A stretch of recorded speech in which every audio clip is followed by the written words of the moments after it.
What's up, comic book YouTube, and welcome back to a new video. It's that time of week again where we come together and sit down to take a look at the best and worst comics hitting your local comic book shelves this new Comic Book Wednesday, August 13th, 2025. As always, we got our top 5 best and worst from DC, Marvel, and Independence, and we're gonna just jump right into it this week. Leading us off, as always, we got DC Comics, and at number 5 for our best of the week from DC Comics, we have this Cover C Azurke variant on Supergirl number 4. Beautiful Supergirl. There's 2 good Supergirl covers this week. There's this one and an art germ.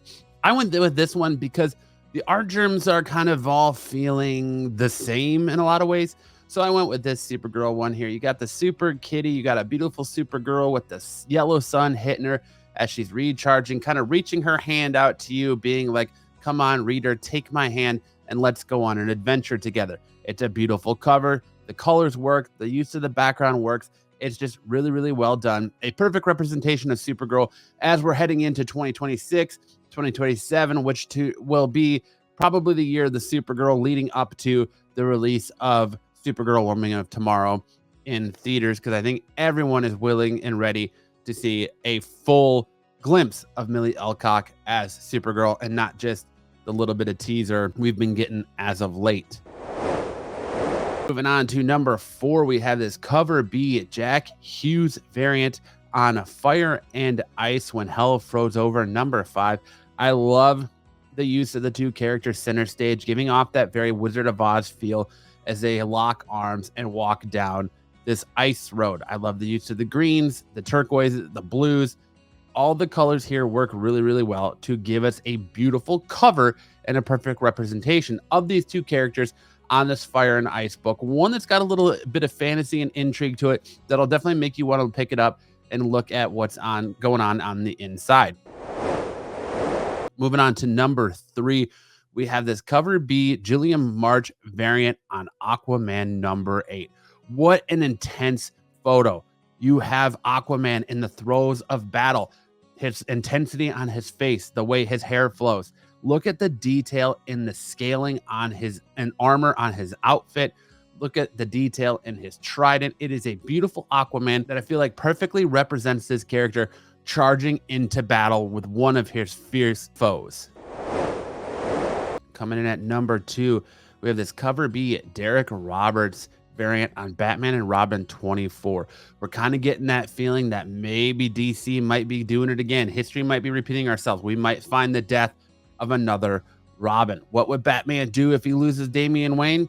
The world would go into chaos for Batman. We kind of saw it a few years back, but are we getting ready to go through it again? Are we getting ready to see Damian Wayne meet his end again? I think you have to pick up this issue to tell, but if anything, by this cover, it gives you the mysteriousness of the man in the background, Batman holding a charred, decaying remains of Damian Wayne, Robin right there. This costume perfectly represents his Robin and the Damian Wayne on the belt. It is a beautiful cover with a lot of intrigue that'll definitely pique your curiosity and make you want to pick it up off the shelf and take a look and see, does Damian Wayne meet his end again? Does Damian Wayne make it? I think you got to pick up Batman and Robin number 24 to find out. And if you're going to pick it up, why not pick up this beautiful Cover B from Derek Robertson?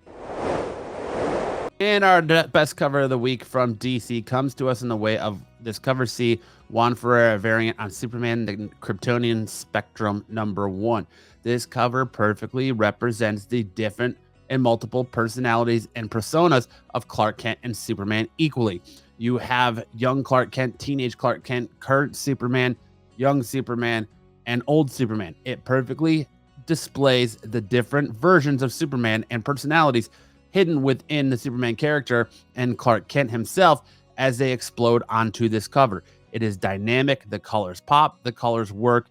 It stands out amongst all the other Superman covers on the shelf and definitely says, pick this up. It's enough. It's interesting enough to make you want to know what's continuing to go on in the interiors.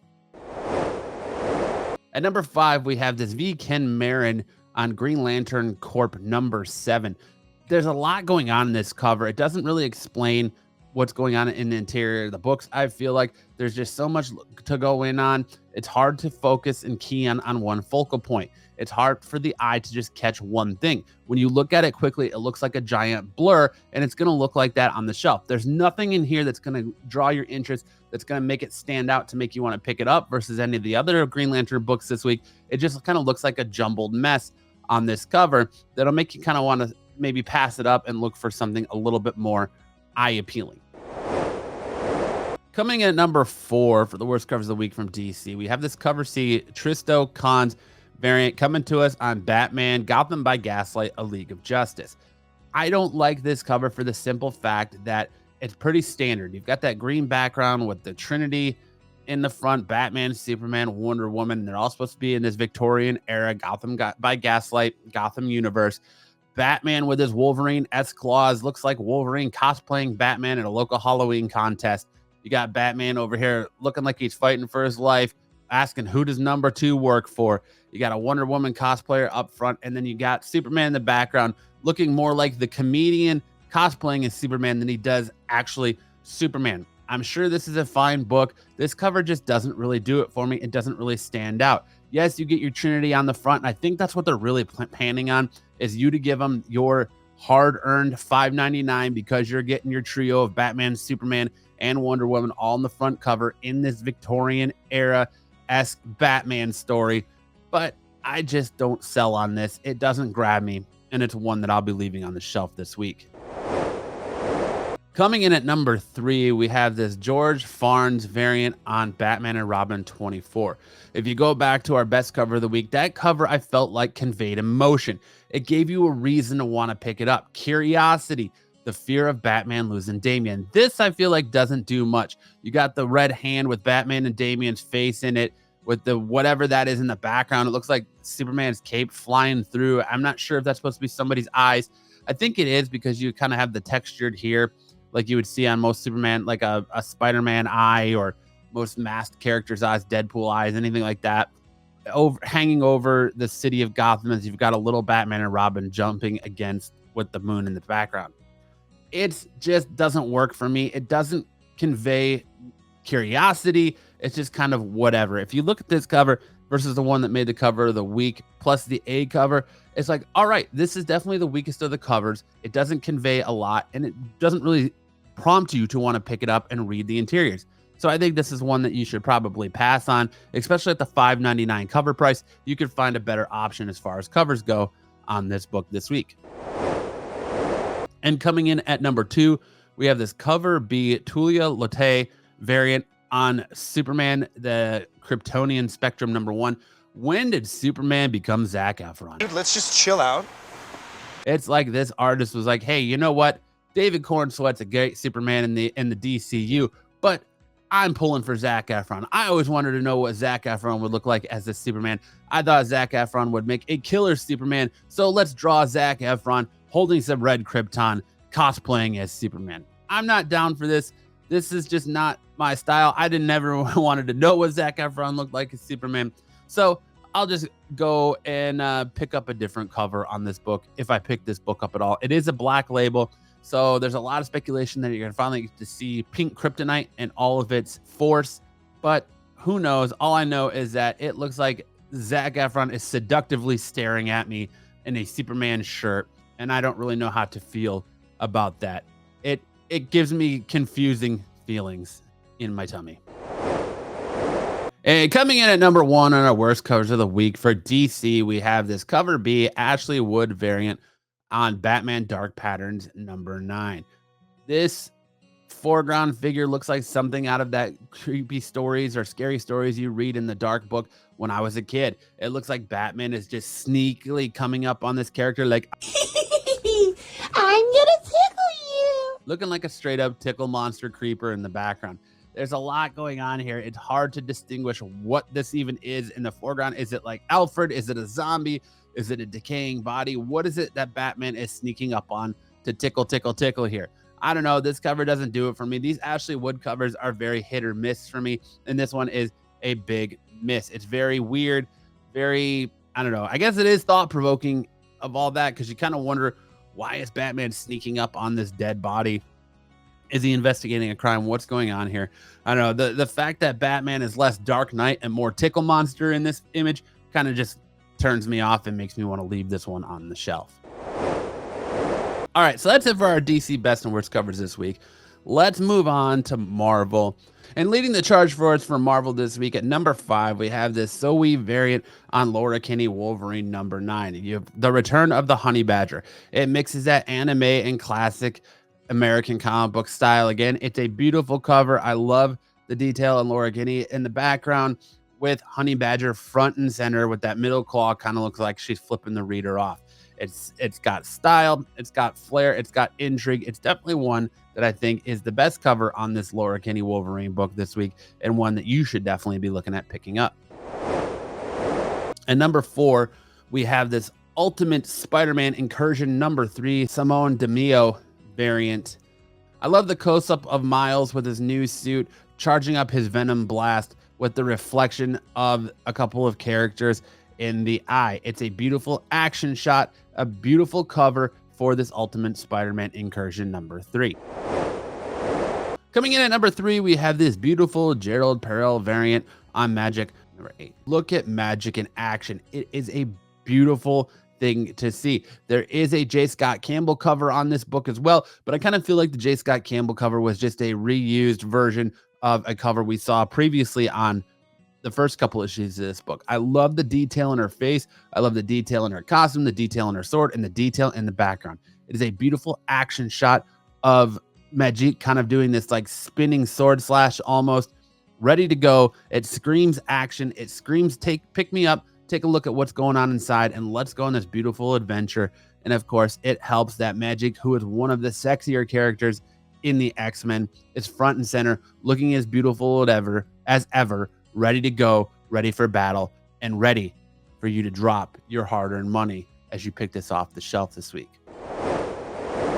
Coming in at number 2, we have this beautiful Gabriel Del Auto variant on Predator Kills the Marvel Universe. Look at Predator in all his glory as he stands there with his giant spear, screaming, holding the head of Wolverine with Spider-Man, Iron Man, and Captain America all strung up in trees behind him. It looks like the Predator was just finished with his hunt and he was super successful, and no one in the MCU stands a chance. This cover is beautiful. This cover is jaw-dropping. This cover will look amazing as a print or a painting hanging up in your wall. This cover conveys action, mystery, and so much more as you want to know who's Predator hunting and who's going to stop the Predator and who will survive the Predator's latest hunt in the Marvel Universe. Coming in at number 1, we have this Lee Bermejo, Bring on the Bad Guys, Red Skull, number 1. I've really enjoyed these Bring on the Bad Guys one-shots, and I'm sure this Red Skull one won't be any different. You have the beautiful Captain America glove and shield in the foreground, representing that iconic Captain America symbol, letting you know that Captain America is definitely going to be involved with the Red Skull. You have the Red Skull in the background looking as fantastic as ever, lunging at Captain America with a knife with a little explosion behind him, looking like he's ready for battle. This feels like you're about to read a book that's going to give you yet another chapter in the epic confrontation between Red Skull and Captain America. Definitely pick up Bring on the Bad Guys, Red Skull number 1, and definitely pick up this beautiful Lee Bermejo cover and add it to your Lee Bermejo collection. At number 5, for the worst, we have Daredevil number 24. Do I need to explain more? It's John Romita Jr. I don't like this cover because it's disproportionate. It's blocky. It doesn't make sense. Why is he stretching his cable out like that? I don't know.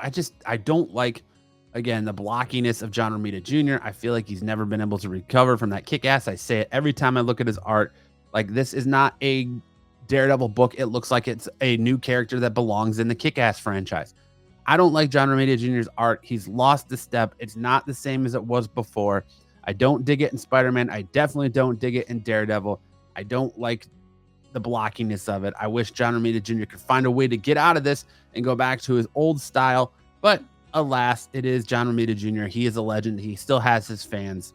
And it feels like a lot of these artists, as they get up there in age, their work starts declining and they kind of get stuck in this rut. And that's what you get, is just that continuous rut art. And that's what I feel like John Romita Jr. is. It's unproportionate. It's blocky. It just doesn't work for me. Then we got number 4, this Alessandro Pestrovico Disney What If variant for the Fabulous Fantastic Four. I don't like this cover. I don't like them using these Disney characters on these What If covers. I get it. Marvel and Disney are one company. Disney owns Marvel. We all get it. But that doesn't mean that you need to interject Mickey Mouse and Goofy and your Disney characters into your Marvel books. Let the two brands breathe separately. Let Marvel be Marvel and Disney, like Mickey Mouse, Goofy, Donald Duck, all breathe on their own. Yes, I understand you're doing this to sell books and to push these Fantastic Four books. That's great, but the modern comic book reader doesn't want this, and maybe a kid or two will pick this up, but the majority of people buying comics aren't kids, so give us a little bit more action-packed covers. Thankfully, there's a lot of cover options on this Fantastic Four book this week, but there's one I wouldn't blame you at all if you left on the shelf, because it's definitely not one that I'm going to pick up. And coming in at number 3, we have this Chris Allen variant on Ultimates number 15. I feel like this book is drawn by a kid in high school in an art class. It's very sloppily done. It's very disproportionate. I mean, look at my man Thor up here. Just, what is that face? It's got like he's got no soul. You got Captain America in the background. It just doesn't do it for me. It's just so much disproportion, so much going on. And the best thing about this picture to me is the Iron Man in the front. It doesn't convey picking up. It doesn't scream pick me up. It just, I would go with a different cover on this Ultimates book this week, as I'm just not a giant fan of this art. Coming in at number 2, we have this Jeffrey Brown variant on X-Men 20. I appreciate this variant so much, but it looks like, you know, a variant that my 4-year-old would do. It looks like someone in elementary school did it. I get it. It's cute. I'm sure it's got its fans, but for me personally, it's not one that I feel like is going to warrant your hard-earned $5.99, $4.99 cover price on this X-Men book. There's better options. I want a little bit more pizzazz, a little bit more, you know, action on my covers that are going to stand out and make me want to pick them up. And I just feel like this doesn't do it. It feels, again, like it should be part of a children's book, or maybe an X-Men story that's targeted at children more than it is its current reader fan base. It's one that you could pick up if you're a fan of the art style and you really like it. It is fine. It's not terrible, but again, it's a little too kiddie for me. And so that's why I put it on my number 2 this week. And at number 1 for the worst covers of the week, we have a book that I'm kind of conflicted about. We have this 1 in 25 Yvonne Cherverin variant on Eddie Brock Carnage number 7. It is pure nightmare fuel and a little bit of body dysmorphia that could really creep somebody out. And I think that's why I put this on number 1. Is more, it's like, it's a stomach churner for me than it is to be like, oh man, look at this. It's very odd. It's very grotesque. It's got a lot of body horror on it. I think this is targeted towards a specific audience that's kind of into that body horror stuff or dysmorphia stuff. It's just not something I'm really into. The art is a little very, very wonky. I feel like you could do this in a lot better detail. I feel like an artist like maybe a Lee Bermejo or something like that could handle a concept like this a lot better. It's not that it's like the worst cover I've seen this week, but as far as Marvel goes, this is one of those covers that kind of made my stomach churn and kind of gave me not goosebumps, but maybe the heebie-jeebies. I don't know. It's very body dysmorphic and kind of like, just when you first look at it, it's like, oh man, that's definitely a cover choice. I don't know. I feel like maybe it fits the cover or the Carnage book and the aspect of Carnage, but to me, it's just like, oh man, this is pure nightmare fuel. So I had to go and put it in at number 1. And that's it for Marvel. Now we're gonna roll into our independents this week. And starting off our independents, our top 5 independents, at number 5, we have this cover B Dan Mora variant on Power Rangers Ninja Turtles number 3. That's right. We are taking our 3rd trip into this crossover universe that crosses over the classic Power Rangers with the Teenage Mutant Ninja Turtles. And I am absolutely here for it. I loved the first time. I love chapter 2, and I'm sure chapter 3 will be just as strong. I love the perfect representation on this book of all 5 Rangers and the Turtles. A lot of these books, you can draw the Turtles wonky or the Power Rangers wonky. I feel like Dan Mora absolutely kills it here on this book with the perfect artistic representation of the Power Rangers and Turtles, respectively. I'm glad that they're going classic Power Rangers team with the Green Ranger and not yet incorporating the White Ranger. It's beautifully done. The Turtles look beautiful. The Ranger helmets look beautiful. It is a beautiful cover, and I just love the way all of these colors pop on that white and black background. Coming in at number 4, we have this Shankura #1 Jeff Chapman variant. It is a beautiful done cover. I love the sky in the background with the forest on fire, with the mix of her red and her outfit with that sword and the lens flare on the sword with the cherry blossoms blowing in the wind. It is a beautiful cover that I think equally conveys mystery under nightfall, attack from the burning forest as a warrior stands strong and firm, ready for battle as she points her sword at you. And she's like, "Sup, big boy? Are you ready to go to battle with me? You want a tango? Pick this book up and let's see where the night takes us." Coming in at number 3, we have Deadly Tales of the Gunslinger Spawn, Bjorn Bernandez cover. I love this cover, the kind of just decaying, washed out look you get from this Gunslinger Spawn, the details, and it looks like it's a painted on cover, almost like plaster, kind of, I guess, or paint on a canvas. It's really well done. A beautiful Spawn cover, which Spawn covers usually are. And I think it's a really good representation of Gunslinger Spawn if you're reading this book. Next up at number 2, we have this cover D 125 Doug Mahnke variant on Transformers number 23. We're quickly coming to the end of Daniel Warren Johnson's time on the Transformers and getting ready to usher in the age of Robert Kirkman.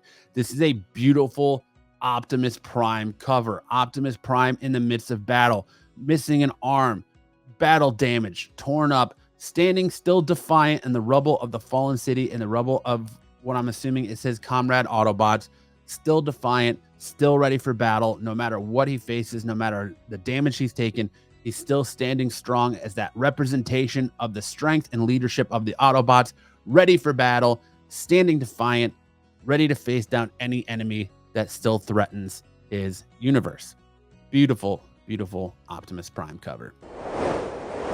And our number 1 cover on our independent books this week, it goes to this cover M Francisco Mattina Virgin variant on this relaunch of Space Ghost #1. We kind of get a look at the man under the cowl in Space Ghost here from Liber Mejo. Beautiful damage from Space Ghost as you see the just tear in the mask, the blood dripping down, his gloves tore up, the grit on his face, the unzippedness of his costume, the greens, the blacks, the whites. It perfectly captures Space Ghost, and it even kind of, as a Space Ghost fan, gets you wondering what maybe Space Ghost looks like under that costume. It gives you a glimpse into a little bit more mystery to Space Ghost. So it kind of just jars up some intrigue here. It makes you really want to check out this new relaunch of Space Ghost. And I will definitely be doing so as I pick up this Francisco Mattina Virgin variant. And that's it. Now we're going to go into our worst 5 for our independence this week. And we start off with this cover F Dan Panozan Virgin variant on Conan the Barbarian. And this is a less of a barbarian cover, looking like he's ready for battle, and more of like they're doing an interpretive dance. It looks like we catch Conan mid-stroke here, eye popping, body frozen, not really sure what to do. And it looks like we got the dude from 300 back here doing an interpretive dance, trying to lure you in as he's getting ready for battle. It just doesn't work for me. Most Dan Panozan covers for me are absolute bangers. This one is kind of a miss for me and will definitely not draw me to pick up this Conan the Barbarian book this week. Coming in at number 4, we have this cover C Tula Lote Boom 20th Anniversary variant featuring Kimberly Hart, the Pink Ranger, and April O'Neil. This is a confusing cover, as these are 2 of the first crushes I had as a kid, April O'Neil and Kimberly Hart. But what's with the moon background and the kind of pink aura coming off of her, and April on her knees in front of her with a Channel 6 microphone with that bluish purple kind of just dust in the background. I don't feel like it perfectly conveys these characters. It gives you a weird background. I feel like if they were standing in front of like a Channel 6 news van or standing in front of like the pterodactyl Zord in the background would make a lot more sense than what we're getting here. I know we had representation of April being the Pink Ranger and issue, I want to say volume 1 and 2 of this, but maybe it was just volume 2. I know April was the Pink Ranger at one time in this story, and that could kind of convey it too. But I just feel like there's not a lot of intrigue by this cover. There's not a lot of understanding by this cover. It just gives you the Pink Ranger and April O'Neil front and center with just a weird backdrop choice. So it's kind of one versus all the other covers that give you the perfect mix of the Power Rangers and Turtles on them, that I think this cover could just be left on the shelf and you could find a better option waiting for you. At number 3, we have this Chad Hardin, Captain Planet and the Planeteers. You have the fiery background as Captain Planet fires off the hospital behind him, as he's kind of got that ooh anime face going. I'm not a big fan of this Captain Planet redesign. I'm not a big fan of this art. Chad Hardin's art is hit or miss for me, and this one I feel is just like a giant miss. And at number 2, we have this King Spawn 48 cover B, a Dan Allegro variant. Usually Spawn covers are a lot better and convey more of what's going on.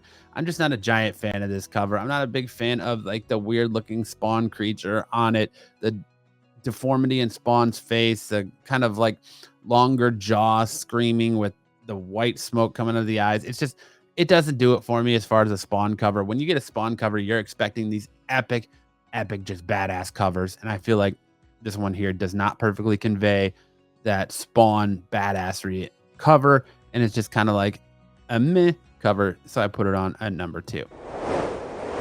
And the number 1 worst cover of the week for me goes to this Golden Rage number 5, Lauren Knight variant. It looks more like she's doing karaoke, singing for a Creed cover band or covering Creed at a karaoke. I don't understand the cover. I get the like ha ha ha laughing or the background. It just, I don't feel like the art's great. I don't understand like the pink lining and the over just focus on this massive ear, I guess. I don't know. This cover looks like she wants you to just stand there with arms wide open more than she does pick up this book and check out what's going on in the bowels of the pages, I guess you could say. But that's it. That is our best and worst covers of the week for the week of 8/13/2025. Let me know in the comment section below if you agree or disagree with my picks. Let me know what covers you're picking up. And if you think there's something I missed, let me know and we can talk about it. Let's start the discussion, because that's what this community is about. It's about starting a dialogue, starting a discussion about a hobby we love, which is comics. But that's all I've got for you this week. I hope you guys have a great week. Enjoy New Comic Book Day, and we'll see you next time around the spinner rack. In the shadows we gather, sharing tales of the screen, from comics to movies.